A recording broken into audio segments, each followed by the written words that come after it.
Okay, here are 2 things I never teach. So the first one is mapping. I don't teach this.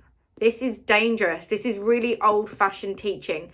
So say your client, your student, sorry, has the model come, and a lot of the time it will be that person's mother. And as we get older, our lashes get a little bit shorter, a little bit finer.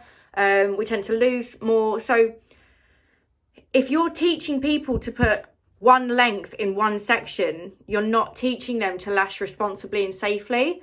So on this model, if she's had a shed like here, and she's got near to no lashes, or just all baby little tiny baby lashes, we're teaching that person that's okay, you can put a 14 on that because it's in that section.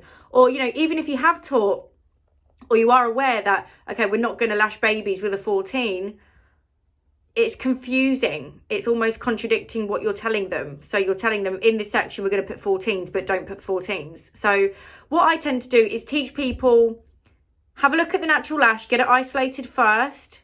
What is it telling you? What does it want?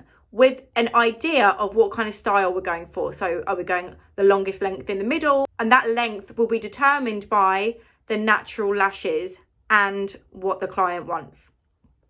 Obviously keeping it safe. So yeah, I don't teach this style of mapping. For me, it's not the safest way to lash. So yeah, let's see if we can scrap this. And then the second thing, I never give my students, especially if they are brand new to lashing, so we're in the classic course, a brush. I never give them a brush. Don't give them a brush, because all they will do is sit and brush those lashes, and they will brush them for days.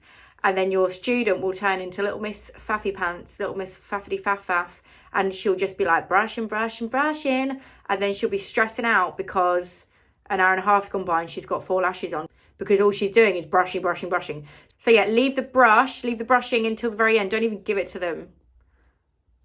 And if you are somebody that over brushes lashes, do not give yourself a brush. As long as you have placed those lashes facing forward, facing up, and nothing is stuck together, you're giving yourself enough space between what you're doing to make sure that nothing is sticking. You haven't stuck any baby hairs to anything. There's no reason to brush them. Just isolate, dip, place, let go of the isolation, go to your next one. Isolate. You don't need to brush in between.